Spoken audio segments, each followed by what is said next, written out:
My wife said, "You'll regret losing me." I replied, "I already don't." Then I started over peacefully, and I smiled when she called crying about the life she chose. Hey Reddit. I'm 39 now, a guy who's always been the type to blend into the background. Steady job in finance, a suburban house with a white picket fence, and a routine that felt safe but suffocating. Growing up in a small town in the Midwest, I dreamed of stability, of providing for a family like my parents did.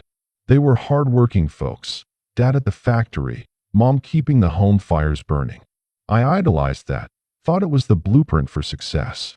But life threw curveballs. College loans piled up after I chased a degree in business, and long hours at the office became my norm, climbing the corporate ladder one late night at a time. I landed a decent role at a mid-sized firm, crunching numbers, closing deals, but it came at a cost. Weekends blurred into work calls, and the suburban dream, that neat house with the manicured lawn, felt more like a cage than a haven. My marriage started with passion, back when we were young and idealistic. We met in college, fell hard, and built a life together. Wedding vows under a summer sky, kids coming along soon after. But over the years, it eroded under the weight of unspoken expectations. I prioritized work over my wife and kids, thinking it was for the greater good, paying bills, securing futures. Nights turned into arguments about my absences, her loneliness, and the growing distance. I'd come home exhausted, snap at the kids for small things, and bury my guilt in more overtime. I'm not perfect, far from it. I've made mistakes, like missing soccer games and anniversaries, convincing myself it was temporary. Now, looking back, I see how that chipped away at everything. Trust, love, our family unit. It left me hollow, questioning if I'd become the man I swore I'd never be. This story isn't about blame, it's about waking up. After the divorce, I hit a low point, staring at empty walls, replaying regrets. But it forced me to reflect. I'm sharing it because maybe someone out there is in the same boat, feeling trapped in a cycle of work and neglect, wondering if change is possible. At 39, I'm rebuilding, one honest step at a time. If you're nodding along, know you're not alone. Let's talk about breaking free. The moment that changed everything happened on a rainy Tuesday evening, the kind where the sky opens up like it's mourning something lost. We were in the kitchen, the air thick with the acrid smell of burnt dinner. Pasta I'd forgotten on the stove while we argued about bills and my endless work hours. Unresolved fights hung between us like smoke, remnants of weeks of cold shoulders and slammed doors. My wife, her eyes red and puffy from crying earlier that day, suddenly grabbed her coat from the hook by the door, her hands shaking as she slung a suitcase over her shoulder. It was packed hastily, clothes spilling out, a symbol of her final decision. "You'll regret losing me," she said, her voice sharp and final, like a door slamming shut on our shared history. The words cut through the room, echoing off the tiled walls. I stood there, heart racing, the world narrowing to that single sentence. What did she mean? Was this the end of our 15 years together? The vows, the laughter, the late-night talks about our dreams? The kids were upstairs, oblivious in their rooms, playing video games or doing homework, completely unaware that their world was about to shatter. I could feel the ground crumbling beneath me, a dizzying vertigo as panic set in. Losing her could mean losing my family, my home, the stability I'd fought so hard to build. Everything I'd sacrificed, those extra hours at the office, the missed birthdays, now felt pointless. But something inside me snapped, a surge of raw honesty I'd buried for too long. I met her gaze, steady despite the storm raging in my chest, and replied, "I already don't." The words echoed in the room, raw and unfiltered, forcing her to pause mid-step. Her face twisted in shock, then fury, as if I'd slapped her. She stormed out, the door banging behind her, leaving me alone with the echo of rain pounding on the windows and a knot in my stomach that twisted tighter with every drop. What had I just done? Would this regret haunt me forever, replaying in my mind like a broken record? Or was it the push I needed to finally break free from the cycle of resentment and routine? In that instant, the stakes felt impossibly high, and I wondered if I'd just sealed my fate or unlocked a door to something better. After she left, the house felt like a tomb, empty echoes where laughter used to be, the silence broken only by the ticking of the old grandfather clock in the hallway. I'd always prided myself on being the provider, the fixer, the one who held everything together with duct tape and determination. But now, I was unraveling, thread by thread. Nights blurred into days. I'd sit in the dim living room, staring at old photos scattered on the coffee table, family vacations at the beach, birthday parties with cake-smeared faces. I'd replay arguments in my mind, like a loop I couldn't escape, her accusing me of being distant, me defending my long hours as necessary. Was I too distant? I'd ask myself over and over, the question gnawing like a persistent ache. Did I take her for granted, treating our marriage like another task on my to-do list? The divorce papers arrived a week later, a thick envelope that felt heavier than lead. Signing them in the lawyer's office felt like carving out a piece of my soul, the pen scratching across the dotted lines as if etching permanent scars. Our two kids, a boy and a girl in their teens, were devastated. My son, 14, called first, his voice cracking. "Dad, why did Mom leave? Is it because of me?" My daughter, 16, texted late at night. "You guys are ruining everything. I hate this." I'd reassure them on the phone, my voice steady but my insides churning, promising it wasn't their fault. But inside, guilt gnawed at me relentlessly. What if this destroyed them? What if they grew up resenting me, carrying the weight of our broken home? Work became my escape, but it only amplified the void. I'd bury myself in spreadsheets and meetings, staying late into the night, the fluorescent lights buzzing like my racing thoughts. Coming home to an empty bed, the sheets cold and untouched, I'd wonder if the regret she predicted would consume me entirely. One night, I hit rock bottom, sitting on the hardwood floor in the dark, a half-empty bottle of whiskey beside me, tears streaming as I realized I'd built a life on sand. Foundations of unspoken resentments, crumbling under the first real storm. The consequences were real and brutal.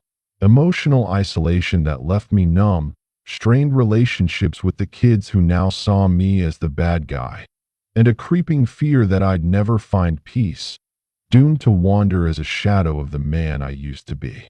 But then, a spark ignited, small at first, like a flicker in the darkness. I started therapy, not because I wanted to, but because my old college buddy, Mike, practically dragged me to his therapist's office one afternoon. "You look like hell, man," he said, and I couldn't argue. Those sessions peeled back layers I'd ignored for years, forcing me to confront the truth. I'd been living for approval, my boss's nods, my wife's expectations, society's idea of success, not for my own joy. The therapist, a no-nonsense woman in her 50s, asked probing questions that stung. "What lights you up? When did you stop listening to yourself?" It was uncomfortable, but it cracked open the dam. So, I made changes, bold ones that terrified me. I quit the soul-sucking job in finance, handing in my resignation with a mix of dread and exhilaration. Sold the oversized house, that symbol of our failed dreams, with its echoing halls and manicured lawn that never felt like home. I moved to a quiet cabin by a lake in a nearby town, a rustic place with creaky wooden floors and a porch overlooking the water. It was peaceful there, sunrises painting the sky in pinks and oranges, no traffic noise, just the gentle lapping of waves and the sound of birds chirping at dawn. At first, it felt strange, like starting over at 39, fumbling with a life I'd forgotten how to live. But slowly, the weight lifted.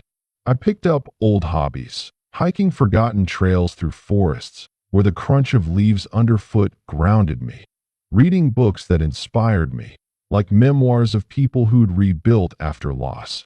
Even volunteering at a local animal shelter, feeding strays, and feeling a quiet purpose. Regret morphed into gratitude. I was thankful for the lessons, even the painful ones. I reconnected with the kids on neutral ground. Weekend hikes where we'd talk honestly about feelings, no judgments, just listening. They saw the change in me, the lightness in my eyes, and it healed us a bit, mending the fractures. I dated casually, meeting someone at a coffee shop who valued my quirks, my love for bad puns, not my paycheck. Life wasn't perfect, with its occasional lonely nights, but it was mine. The peaceful restart wasn't about revenge. It was about reclaiming myself, one sunrise at a time. Months later, on a crisp autumn evening, the air carrying the scent of fallen leaves and distant wood smoke, I was on my porch at the cabin, sipping a steaming mug of coffee and watching the leaves swirl gently to the ground like nature's confetti. The lake was still, reflecting the fading orange hues of sunset, and for the first time in ages, I felt a quiet contentment. My phone buzzed on the table beside me. It was her number, the one I'd blocked for a while after the divorce, but unblocked out of idle curiosity, wondering if she'd ever reach out. My pulse quickened, a mix of surprise and old wounds stirring. I took a deep breath, steadying my voice. "Hello," I said, keeping it neutral.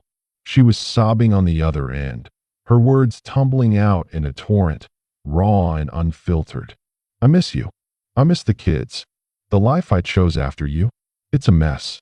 I thought freedom meant something else, but I'm alone, and the guy I left you for, he's gone. Work's not fulfilling, and I regret everything." She poured out the details. Her new job in the city, a high-pressure marketing role that left her burned out, staring at screens until midnight. The empty apartment that echoed with loneliness, no family dinners or shared laughs. Nights spent crying over old photos, realizing the excitement she'd chased was hollow.